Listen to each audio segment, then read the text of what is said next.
नमस्कार दोस्तों। आज हम फिर लेकर आए हैं टीजीटी बीजीटी इंग्लिश के कुछ वन लाइनर जो कि सभी एग्जाम के लिए महत्वपूर्ण है। तो चलिए स्टार्ट करते हैं। पिंकी फिंगर। पिंकी फिंगर का मतलब होता है लिटिल फिंगर। पिंकी प्रॉमिस का मतलब होता है promise made by interlocking pinky finger. Pinky टी का मतलब होता है किटी पार्टी। पिंको का मतलब होता है having leftist ideas. Pink tide का मतलब होता है in politics leftist rising. Pink elephant का मतलब होता है an imaginary feature extremely rare. Tickled pink का मतलब होता है एक्सट्रीमली डिलाइटेड और amused. History of England 1849 to 61 by TB Macaulay द्वारा लिखा गया है। History of England. Wondra Core and Julia 1820 is based on Wordsworth's affair with Annette Wallen.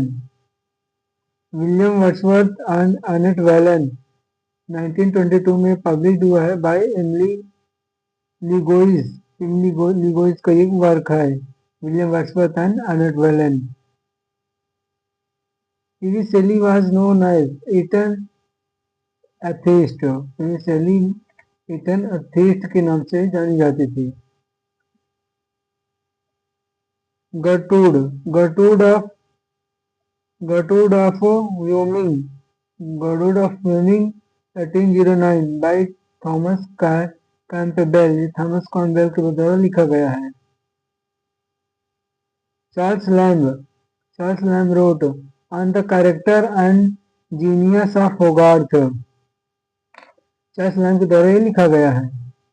The life of Thomas Hardy 1998 by Paul Turner के द्वारा लिखा गया है life of Thomas Hardy.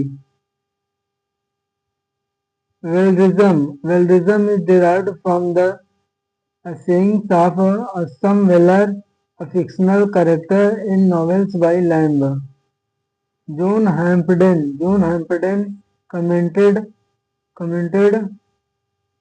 after the death of Galsworthy.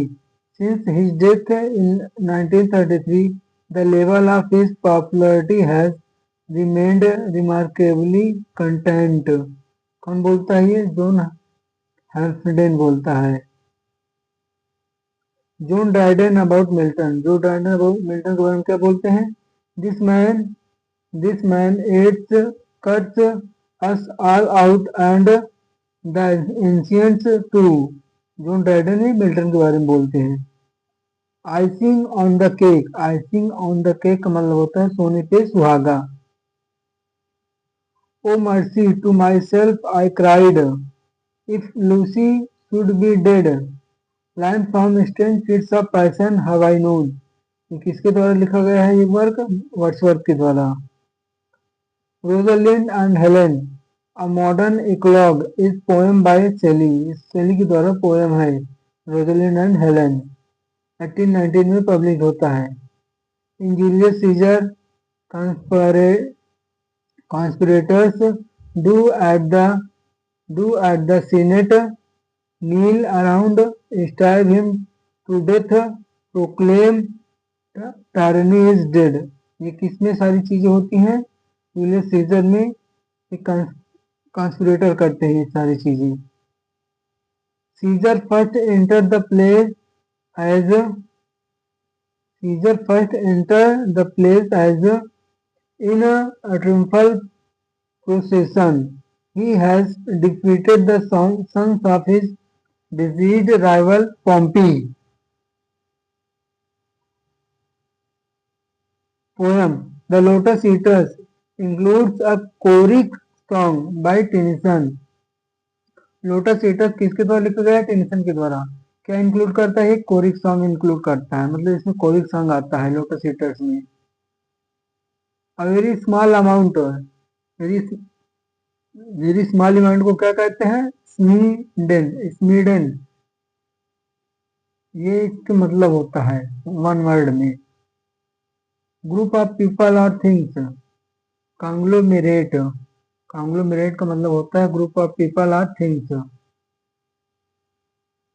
To happen at the same time, एक ही समय में कोई चीज होना तो उसका एक वर्ड में क्या हो जाएगा, सिमल्टेनियस। सिमल्टेनियस की स्पेलिंग एग्जाम में पूछी जाती है, SIMULTANEOUS। Tyranny is dead, tyranny is dead example of synecdoche, ये सिनगडगी का एग्जाम्पल है। लाइन फ्रॉम जूलियस सीजर, ये जो टायरनी इज डेड लाइन है जूलियस सीजर से ली गई है। हर्सवर्दीज आइलैंड फेरी सीज 1904 में पब्लिश होता है। रीअपियर्ड एज द पिजियन 1912 में आती है। Gasworthies from the Four Winds इस कलेक्शन ऑफ शॉर्ट स्टोरीज, जो फ्रॉम द फोर विंड्स है एक कलेक्शन है शॉर्ट स्टोरीज का, जो कि 1897 में आता है। वर्ड्सवर्थ मीन्स लर्नेड, वर्ड्सवर्थ का मतलब होता है learned. There was birth, certainly we had evidence and no doubt, line from T.S. Eliot's journey of the Magi, ये जर्नी ऑफ द मेजाई की लाइन है, एक बिब्लिकल थीम है ये। तो दोस्तों आज तक के लिए हैं, तक कल मिलते हैं नेक्स्ट वीडियो में, तब तक के लिए धन्यवाद।